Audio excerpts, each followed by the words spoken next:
the great halls of their house, there are assembled three who hope to one day be the world's greatest driving heroes. Created from the cosmic legends of the universe comes our team captain, the Vision Bill Fisher. Their soon-to-be Wonder Woman, Vicki Fisher. Our Captain Marvel and head flight trainee, Jennifer Scripchuk. And our Batman, master of tools, gadgets, and all things mechanical. Our mild-mannered soon-to-be billionaire, Alan Danvers. Their mission? To fight injustice, share what is right and wrong, to get you out of your house and come out racing with them, and serve all mankind. They are the Garage Heroes in Training Team. Welcome to the Garage Heroes in Training Podcast. We're here to wrap up our Racing 101 series with episode 10 that we call Things We Forgot to Mention Earlier and miscellaneous topics that we've gotten. So, who's hosting? I'm Vicki. Jen. You are still. It's amazing. So, one thing that we have forgotten to talk about was I would say these are add-ons. Add-ons. No. I forgot to talk about this. This one you don't know.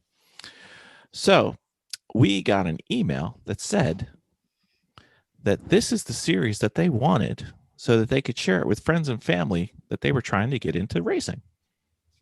So I thought that was pretty spectacular. Okay. Who knew? Explain.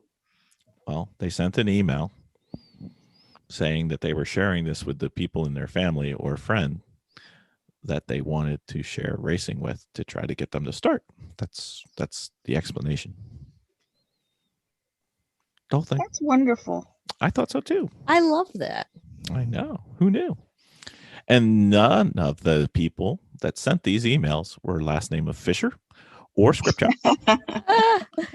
or Danvers. So just thought you guys would like to know that. And love it. And I am greatly remiss. I have forgotten to go over podcast reviews that we had. All right. So we got a new podcast review. 5 stars. Yay. Who knew?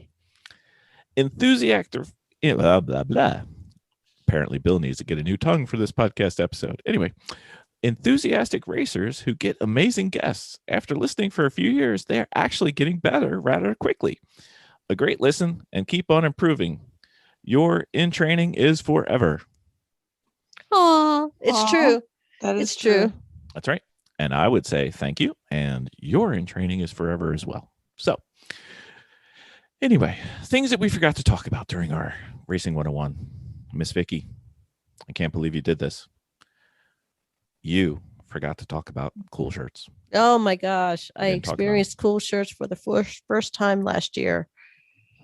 Was it? Yeah, I think it was last year or maybe the year It was before. last year. It was last year because last year we didn't race. I think we had one. I don't remember if I used the cool shirts or not. It was amazing. It was amazing. Care to tell anybody more about Okay, it? so what a cool shirt is, for the newbies out there, a cool shirt is actually a shirt that has tubes that run through it that hooks up to a cooler chest that is inside the car. Yes, it sounds like jumping into a hot pool. To a cold pool. It is not. When you are in a race car and you are sweating and you are running on adrenaline, there is something really, really nice about having that ice shirt roll up and down through the tubes underneath your race suit. It definitely cools you down. It makes you feel great. It energizes you and it helps you keep your focus on track. Yep. I haven't done it yet. Oh my gosh, it's amazing. You got to try it. It was a new me in the race car. Ooh, Vicki. Jen, did you get to try the cool shirts or no? Didn't get to try it. We No, have Vicki one for everybody. Vicki doesn't Yeah. share. Anyway. Maybe this year. Maybe. Well, I think it was this year that we actually got ourselves together enough where we put the cool shirts in.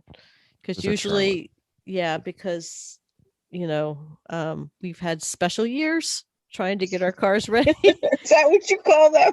Special years. Yeah. they're special. To where, the electronics and the cool shirts were kind of at that point afterthoughts. And even though we thought that we were ready, things kept happening. So this was the first year when things actually kind of came together and we actually had the the coolers that get mounted in the passenger side of the vehicle connect onto your cool shirt. And it's amazing. It's just on those hot June, July days, August. Texas. Yeah, Jennifer, you gotta try it. I'd love to try it. I'll have one ready for you. It's Okay. ready. All right. From our tools and spares, we left out a few things. Did we? We did.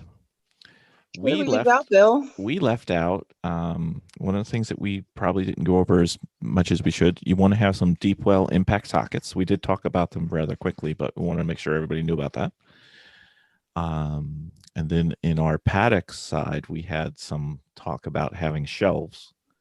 Usually they're something that we were going to put everything around into the trailer. It could be for parts, it could be for supplies, it could be for helmets, it could be for whatever. We like the origamis type, isn't that right, Vic? Yeah. So they're metal. They're it's, look up origami shelving, and you should be able to find those. As far as spare parts, you're going to eventually learn what your car goes through. Like Miata goes through front wheel hubs and bearings a lot. BMWs go through, typically there's some, you're going to want to have some fuel injectors and things like that. One of the things that you might not think about, though, one of the things that can shut your car down is just breaking a radiator. So you may want to have a spare radiator. Especially a little bit of damage to a radiator can make it leak, and cars don't like to run when they're hot, so that's not good. Yeah, having extra consumable parts on hand is always wonderful. Mhm. I mean, if you can get them out at the parts store, simple stuff, that's one thing, but the stuff that that we're going to have to be on order, it's best to have them in your car trailer. Right. And that's one advantage you have with driving something that's fairly standard. If you can go to a local parts store and get a Chevy starter or a Chevy distributor or a Ford whatever, that's one thing. But the odds on being able to go there and picking up your Bricklin or your BMW even, it can be quite hard. So it's usually bring what you want. Another thing that was suggested was spare hood pins. Because if you lose your hood pins and you don't have spares, only bad things happen. Yeah. We've taken to making sure that our hood pins are tied to the vehicle. True. But if you happen to be in some kind of collision and that is lost, Yep. not that your car is damaged, but something might happen to it, it's always good to have extras. Or you could just have the string break or whatever. Yeah. A lot of teams said that they bring duct tape, but one of the things that we found that's been better than duct tape and is actually used by some of the people we know in NASCAR is something called bare bond vinyl. It's kind of like a tape or a vinyl material, and it can hold things down, fill in gaps, and basically be quick body work if you have something that needs to be repaired or quickly repaired or just secured and held down. Mm-hmm. It's relatively cheap, and it sticks quite well. Can't make any promises for you once you get back to the paddock and home base as to how easy it is to get that stuff off, but it might get you through the end of the race. It will get you through the end of the race. So. For the day, if you happen to be in that, okay, I got an hour left, but before we get it to work on this vehicle, I need to get it through. Mm-hmm. That might be very helpful. We did not go into our pit cart very well. I think we needed to go over that a little bit better. Yeah. Between pit carts, are you talking about pit cart to the hot pit, or are you just talking about getting around the track? The gas carts and stuff. Okay. So the pit cart, I think we may have brought this up on one of our podcasts of the 101s, but when we started using a collapsible wagon, which held 2 containers of fuel. Our fire extinguisher and our pan to collect extra gas in case something spilled out, because they want you to be neat on the track. At least in our series, they do. So we expanded onto a gardening cart that you usually see in the nurseries, which holds 3 containers. It's metal, it has collapsible sides, and it has larger, chunkier wheels on it, mostly because it holds more gas. We don't necessarily need 3 containers going up there, but we might need 2.5. You might have a So partial filled one. we might have a partial filled. So it does greatly help for that aspect. And they're really not too heavy. They're really, I mean, they're not as uncomplicated as, say, a folding cart. Folding cart can certainly get, can use up much less trailer space, but they definitely hold a lot more. Mhm. And are easier to move around. They tend to be able to handle a little more weight. Yes. Another person said that they found that bringing an extra pit radio, just in case, to the track, or a pit radio battery. Okay. They've had that. And then... I'd like to add into, sure, if you don't mind, right. Pit vehicles or bicycles or scooters to get around, because getting from point A to point B that is not in a vehicle is most excellent. You can, if you have a bicycle and you happen to be needed in the hot pit, you can just ride the bicycle up really, really quick. Or some people create interesting pit vehicles to get them from point A to point B. That is very, very helpful. It does save on leg time, and it gets you where you need to go much more quickly. Yep. And then with regard to brakes, we did talk about our brake pad press. It's a little we already discussed hand that. pump. But somebody said that you should add a brake bleeder. Ooh, yeah, I would say so. They have the ones that, if you want to put a little bit of money out for it, they have the ones that actually press all 4 brakes down at one time. It is a pump system that you just put onto your brake master, I believe. Mm-hmm. Master is cylinder. what you do. Right. What it does is it has a device that kind of fits into it. You press the pump and it does all 4 brakes at one time. So if you have to do something relatively quickly, or you can do it the old fashioned way and just get a tube and say a Coke bottle, as long as it's clear, and you can just kind of hook it up and hang it in there. It takes a lot more time, but the pressure bleeder allows you to do it by yourself, because you don't have to have somebody pumping the brake. Yeah. I've been really kind of grooving on the pressure bleeder since we've gotten it. Okay. And then we also had somebody say, don't forget to bring to the track some cash or a credit card, because you never know what you need to buy. Okay. We've bought parts from other teams. We've traded parts from other teams. We've gone part shopping, things like it's that. Like cash. Yeah. They don't, yeah. Usually other teams don't take credit cards. Cash money. Cash money usually works. Cash money. Mm-hmm. Okay. We did talk about our checklists. I have been volunteered to update our website to have more checklists, so they will be coming. I cannot promise they are up when this podcast comes out, but there's only so many hours. Keep checking back. Keep checking back, and they'll be up. Bill is definitely a data person. He's definitely a statistic person. So, and he loves his lists to keep things going. He's definitely highly organized, and you should be able to get a lot out of these lists. So pick what you need off of them. Yep. One of the things that I use both at work and on our team is I have what's called a training matrix, or a training list, and it's got a whole bunch of different tasks. And actually we break it down not only by task, but by car, and trying to see who needs to be trained, who's in training, who's fully trained, and who's capable of training somebody else. So the goal is obviously to have everybody up to the same level, but nobody ever is. So you just want to make sure you know who's available to know what you're talking about. That could be as simple as changing brake pads. It could be as complicated as pulling an engine. Mm-hmm. Yes, this is not just training as in driving. This is training on actually working in a garage and working on the vehicle itself. Right. So Miss Jen, you ready to fill up your training matrix this year? Yes, sir. Jennifer, I'll show you. I'll show you. That's right. And then bringing blue tape or painter's tape. Oh, we get a lot of painter's tape. Yes. So what do we use painter's tape for? Oh, so instead of writing a list and sticking it to the windshield, sticking it on the inside of the car trailer, what we have, our system that we have taken is, and I believe we have mentioned this before in one of our other podcasts, is that we take the blue painter's tape and we stick it to the side in strips, and we write on what needs to happen to the vehicle.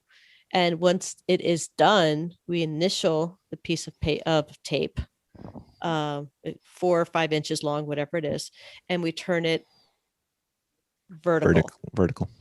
We turn it vertically, which means it is done. So it's different. Like if you have a ton of work to do on a car that, we would use a massive Post-it note and we put it on the windshield. That's totally different. This is just simple things like we need to have the tires done. We need to have tires torqued. We need to have this replaced. And we put it all on the side of the car. People could come by. They're not confused, not looking for a piece of paper. They don't know what happened to the piece of paper. Something might not have been crossed off. We don't know. This is a better, it sticks to the car and it stays with the car. But it also doesn't leave a residue behind. We also usually do it to the glass. Yes, exactly. So, Miss Jen, since you don't live too close, you often, when you're coming over to help, you're coming in kind of cold and you don't know what's going. Does the blue tape system seem to help you know at least where we are? And absolutely. Okay. Yep. All right. Very well. Yep. There were some questions that came in related to, we didn't really go into what happens when you have multiple cars or larger teams. So from a paddock perspective, what would the effect be when you start talking about larger teams or multiple cars, Jen? What would the effect be? Yeah, chaos. Yeah. Well, there's that. Yes. Yeah, there is that. There is that. But paddock wise, typically what we do when we start talking with multiple teams or large teams is what in terms of our meal plans or our sharing and everything. He's talking about camp share, huh? Oh. Yep. So I don't know what answer you're looking for. Sorry. Okay. So Vicki, right. What do we do when we have large teams or multiple cars? So large teams, as in not referring to just our team. And we did bring this up on our paddock segment. As referring about like the meal sharing. Yeah. I think it's talking about camp share. Camp share, meal share, and then we also paddock talk share. About paddocks. Yeah. Okay. So sometimes what you end up doing is you have one paddock queen for 4 cars. Or that kind of takes place in one particular team that we're buddied up with. And then you have paddock queens in another, or paddock kings, whatever, in another segment. So what has started to happen, at least with us as we do a camp share, is that we have linked up with other people. And now that even though you may have to cook more food or you may have to prepare more things, the task becomes easier. So instead of having one person per trying to one large team, now you have 3 people or 4 people running a large team. So paddock sharing is definitely at a benefit. Not to mention you get to experience another person's paddock and how they run things. It's definitely butting up with another team, especially one that is better than you, for a paddock share / camp share. There's definitely knowledge that comes from it. I highly recommend if you have the ability to do that. The only difference is your contribution would be, instead of preparing a meal for 4, you might have, so not just 4 people drive. Like if 4 people are driving, most likely you're going to have about, between kids and families, probably about 16 people, 12 to 16 people. Instead of cooking for 16, you're right. Instead of 16, you might have to prepare a crock pot for, say, 25. But Okay, that's yet shared between the that's people. shared. So, Exactly. You like might if you're if you're in charge of like lunch for Saturday, then you, instead of, for a smaller team, you making breakfast, lunch, and dinner for your smaller team, you're making lunch for say 30 people. one meal So for 30 one people meal. instead of a lot of So, separate yeah. meals. So So it does help. right. And plus, like I said, you get to experience through that camp share, gain more knowledge from that team and learn more and learn how their paddocks run. There's definitely a trade-off to paddock sharing. I highly, highly recommend. Absolutely. And then from the mechanical side or from the car side, Mhm. everything that we've talked about in all the different episodes applies, except that when you have one car, if you have 1x worth of work, when you have two cars, you have like 4x times the work. So be careful jumping from a single car team to a multiple car team because it goes up exponentially. We found that out the hard way. And I think we went to 3 races in a row. We did one race with one car, then we did 3 races in a row with 2 cars, and then we did one race with one car. And we felt like we were on vacation when we did the one race with one car. So it does go up very dramatically. Okay. So one thing that we did not cover was data and telemetry. Okay, that's 2.0. So since this is a 101, we don't really recommend a lot of data and telemetry at this point. If you want to do something simple, you might want to do Harry's lap timer or something like that, and where you can just get your simple lap times and everything. I think the big thing that you've got to balance is the complexity versus the reward. And you have so many other things you need to work on. Is that really what you should be spending your time on? Right.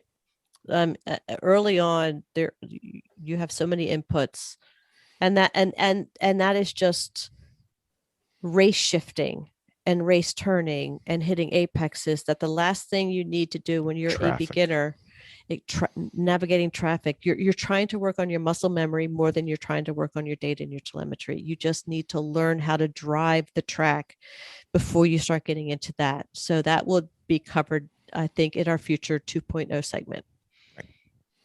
And to a point, especially early on, you may not want the drivers to know their lap times. No, because you start leading into something more towards a red mist when everybody tries to get fast laps, or they try to race the car more than their skill will allow. And what you're going to have is more spinouts and more off tracks and more black flags and most likely accidents and wrecking the car. Right. So if you want to, we can get into racing and telemetry in a separate episode. I've got one that I've been working on for about 6 months now. You really have to balance your needs and your wants. You got to look at your complexity, both in terms of time, in terms of installation, and in terms of cost, because these aren't really cheap. They're not cheap. And again, once your muscle memory starts to come into play and you don't have to worry about so many inputs, then you start introducing your telemetries and your data. And by that time you should start having a system set up, with your paddock and your garage and your team itself. I mean, just using us an example, which sometimes we're an example of what to do and sometimes we're an example of what not to do. Oh, there's a lot of what not to do. We've learned a lot the hard way. Yeah, but just listen to all our earlier episodes. Jennifer and Vicki really barely started using telemetry this year, and this was their 3rd year on track. Is that true, Jen? Yep. I mean, I don't think you guys really cared. You had so much other stuff you needed to worry about. It wasn't really a focus. So hopefully that will help you guys determine what you need to do. And plus, you're going to be setting up a car. You're going to have enough expenses. Try to focus on what really matters, and that's making your car reliable in terms of endurance racing. Don't make it fast. And gathering your necessities, just the basics. And tools, and there's lots of stuff. One request that we did get was to come in with a list of books, YouTube, websites, YouTube channels, things like that. We have several of those on the podcast. I'm sorry, on the Garage Heroes and Training website. I will be updating that with the prodding that we got. So that will be updated and is constantly evolving. There's several there already, and we'll be updating those. Is there any books or websites or YouTube channels you guys use a lot yet? No, because I don't think we're really there. I would say that the website that I had used for Road Atlanta, I don't remember what it was called, but I think that was the biggest eye opener for me because it actually The track showed walk? the track walk. That was Ross Bentley's Speed Secrets virtual track walk. Yeah, I have to say that I think that was my second year. First year, fourth race. Okay. I think that was the biggest eye opener because everybody kept talking to me about apexes and driving the line. And until I actually saw it on the video and having somebody drive it on the video and what that looked like, I don't think I had my aha moment until then. Mhm. So I would highly recommend that website. Well, Ross is on there, and if you We ever get like tired, Russ. yeah, if We you like ever Russ. if you ever don't get enough of hearing me talk every now and then, I'm on Ross's podcast helping him out. So, anyway,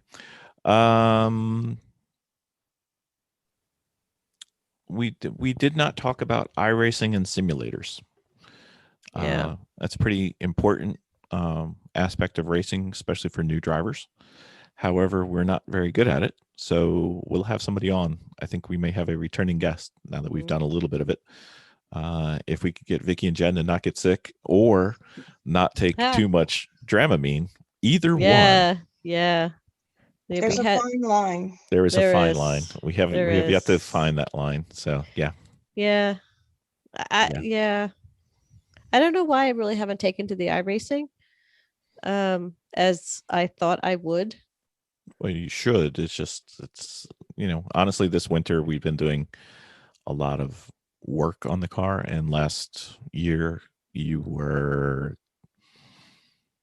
I think COVID. everybody just kind of fell into that COVID funk, Yeah, a little bit. and it was just, what can I do just to survive, the boredom or the isolation or whatever. And iRacing wasn't it for me, so I think it was TikTok for me that got me through 2020, to be honest, for my mental state.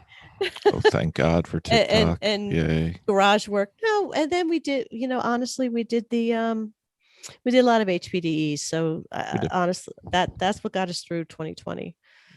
So when I was doing the editing of the podcast on tools and spares, I don't think we got into car specific spares and car critical spares and car specific tools enough. It's going to be team dependent and car dependent. So it's kind of hard for us to summarize those.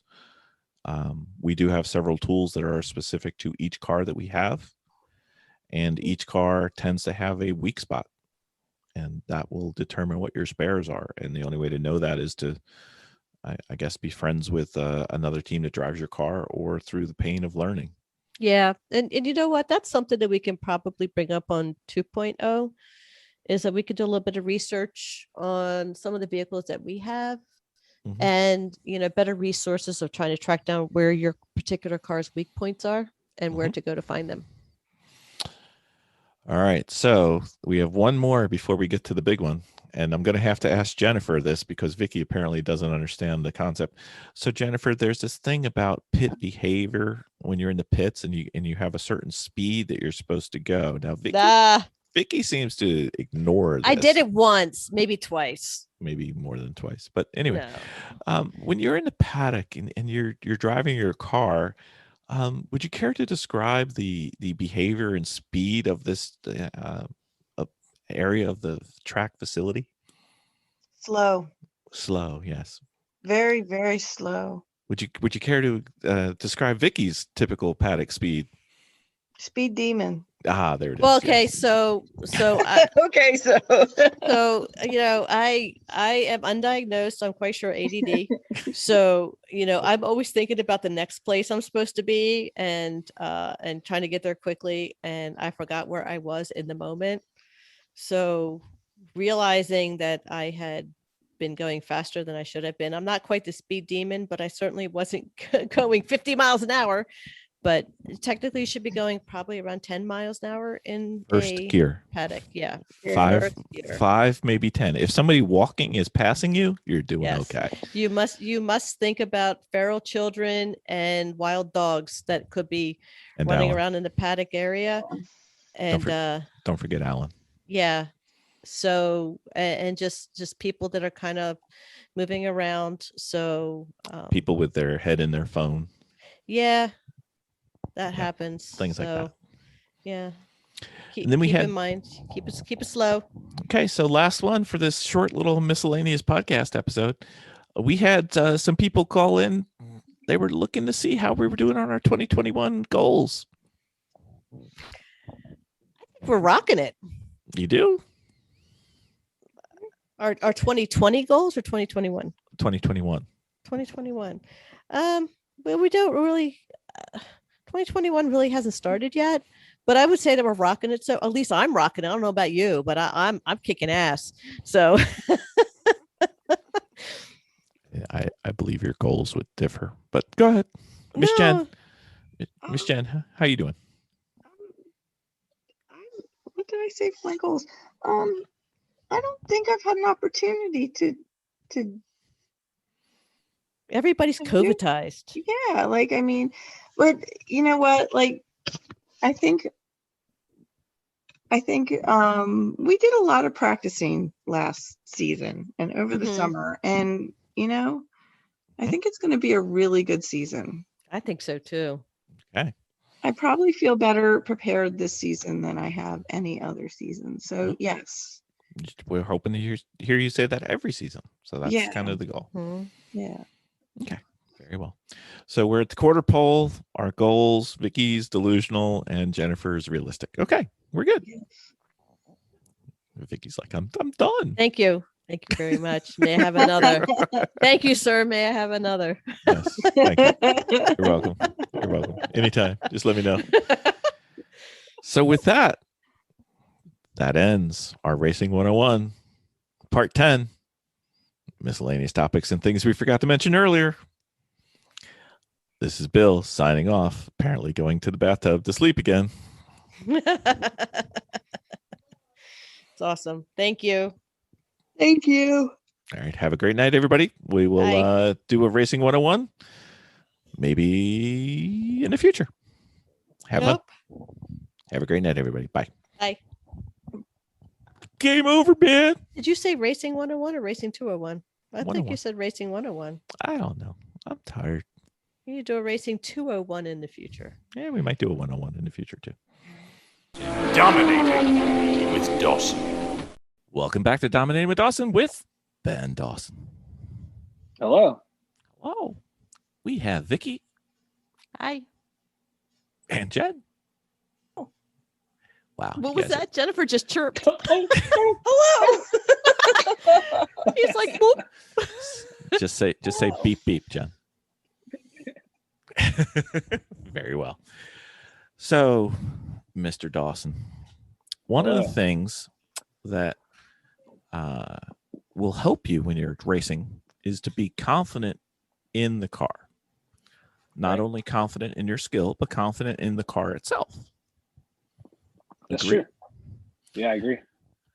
So what are some of the things that you can do to increase your confidence either in your driving or in the car itself?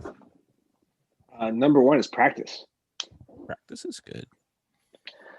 For me, in my own experience, getting up to speed with karts when I started racing karts on dirt or with road course stuff was learning to trust that the car could go through the corner as fast as I saw other people doing with similar vehicles. I was like, I can't believe those guys are going through that fast. So, my first few laps trying to, work up to it, you have to learn to trust the tire. It feels like as fast as you see people going when you first show up, you're like, I'm going to just drive right off the edge of the track. But you kind of have to just build confidence in the tires, build confidence that the brakes Sure. are going to work where they're the way they're supposed to work. You're running good brake pads. You think, I should be able to brake a little bit better than the street. So you sort of start working your way up to that. But for me, just building confidence just meant building trust in the car, and that sort of just meant driving up to it. In every instance where I've had to sort of learn a new driving discipline, you sort of go out doing a facsimile of what you think is pretty close, but usually you're pretty far off, and you have to sort of drive up to real levels where there's more consequence. Does that make sense? It does. I think maybe we probably should bring in Jennifer and Vicki on this one. Oh yeah. What do you guys think would improve your confidence in the car itself? When do you not feel good about the car, and when do you feel good about the car?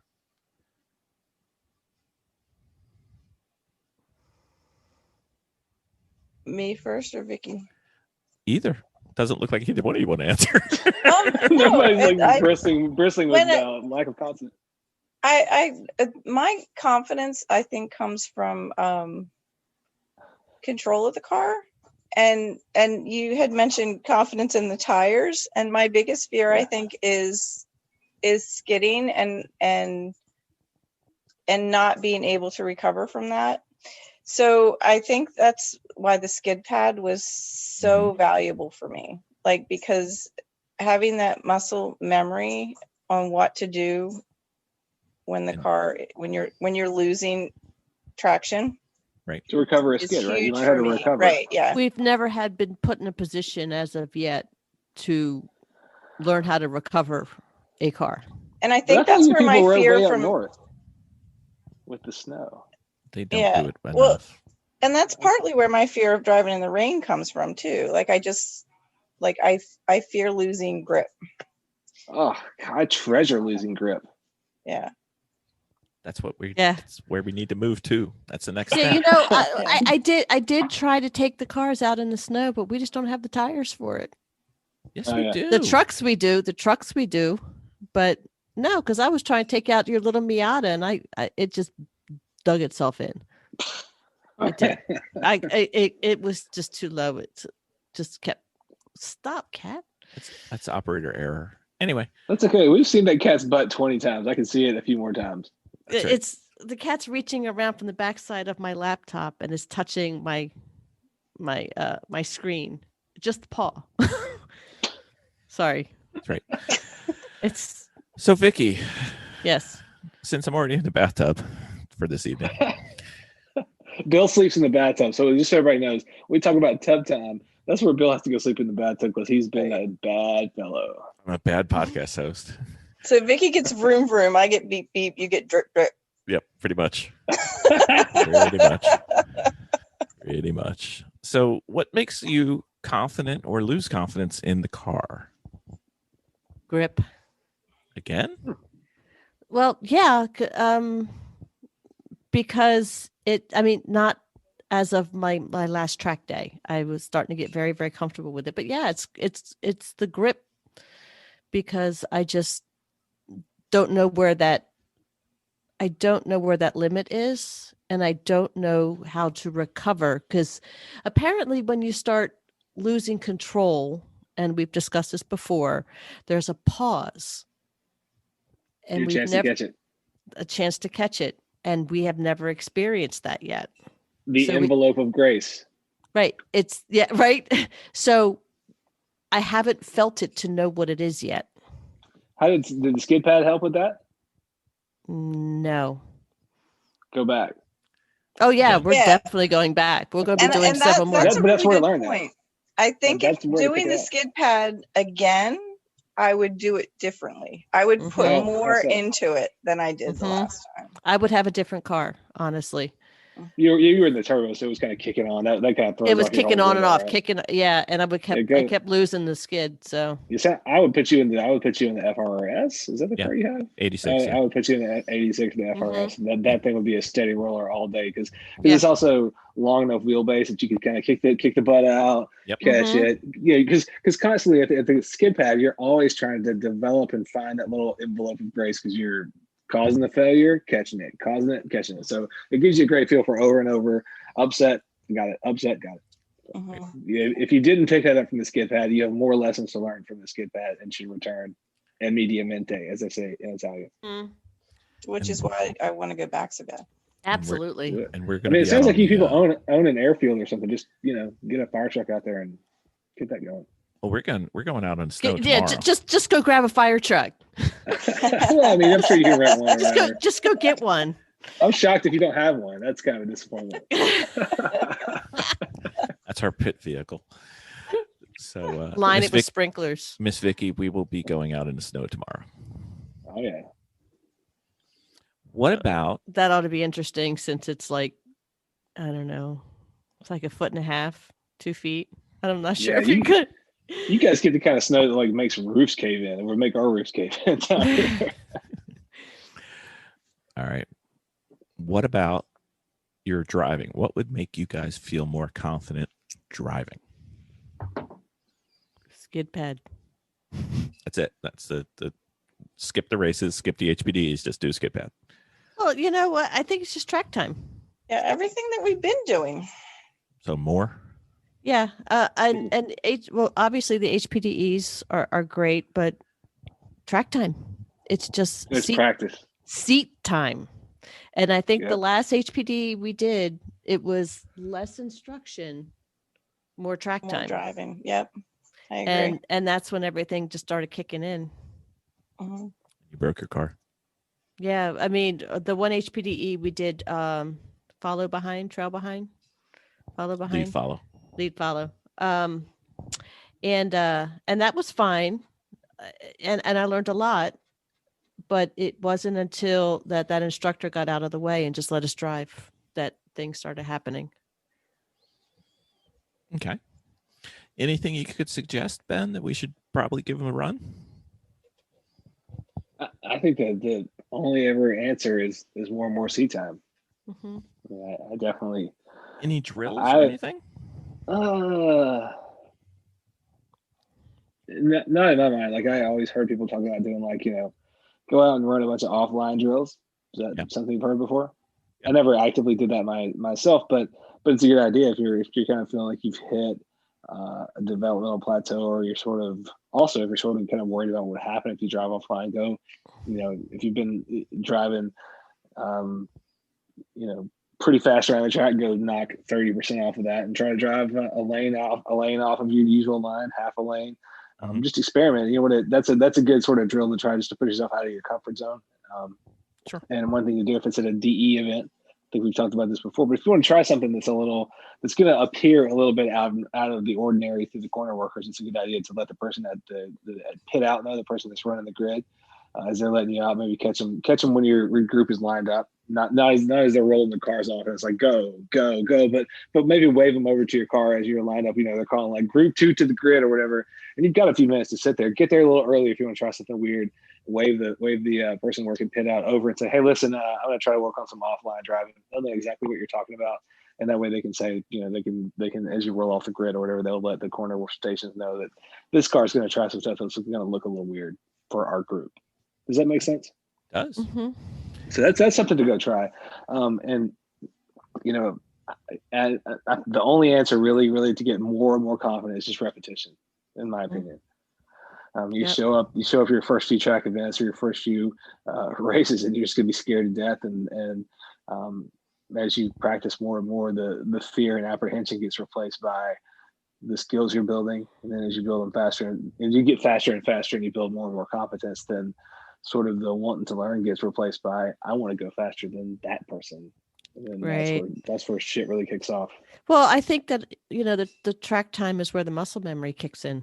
Other than that, and all the HPDEs, what you're doing is you're trying to process new information while you're on track, but it's not going to happen until you start implementing, and that stuff becomes second nature.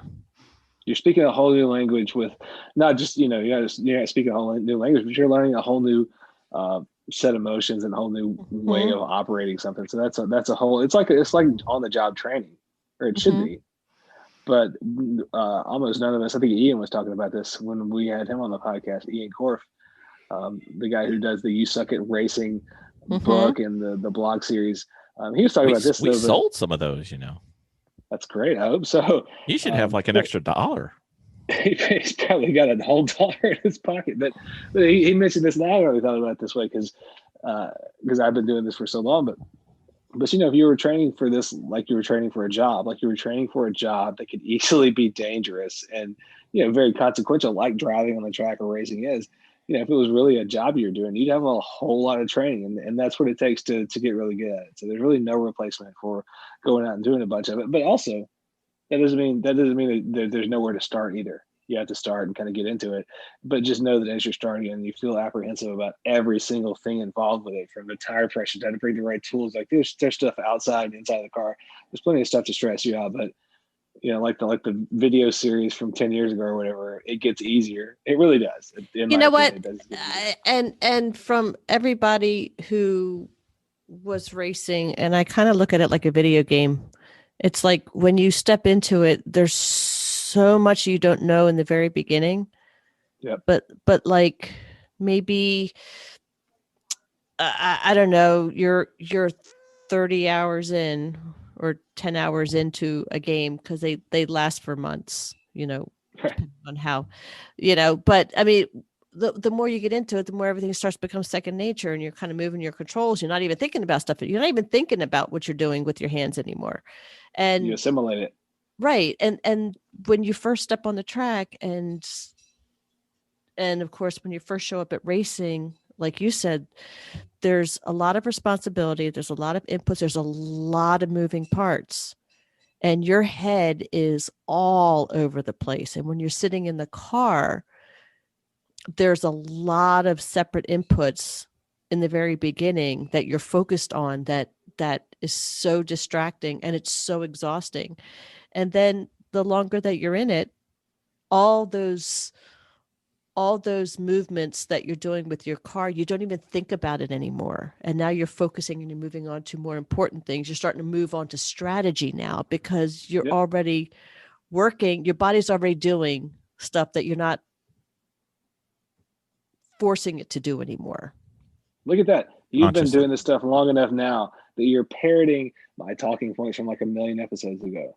Oh, wow. Look at that. You're saying exactly the stuff I used to always say about what we ought to be doing. So this is fantastic. Yeah. Well, we know it's not from listening to the episode, so that's good. That's a long time ago. I used to say a lot of that kind of stuff to you guys. And there you are doing it. Yeah, I'm going to turn the shower on too. Watch out if you hear right when he's sleeping. No, you see your head get away with the toaster. Run. No, I'm not going to turn the shower on. I'm just going to turn the shower. I'm going to turn the faucet on just very slowly and put the plug on. Just very low. My faucets are dripping right now. Right. Well, so for the next segment of Dominating with Dawson, I will have pruny hands. Yeah. Thank you, everybody. We have a pruny butt. Wow. Oh, wow.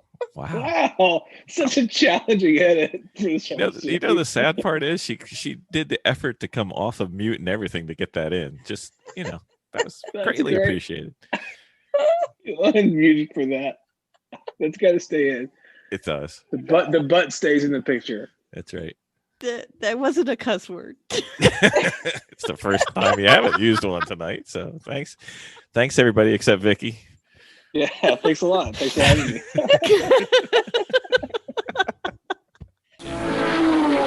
me.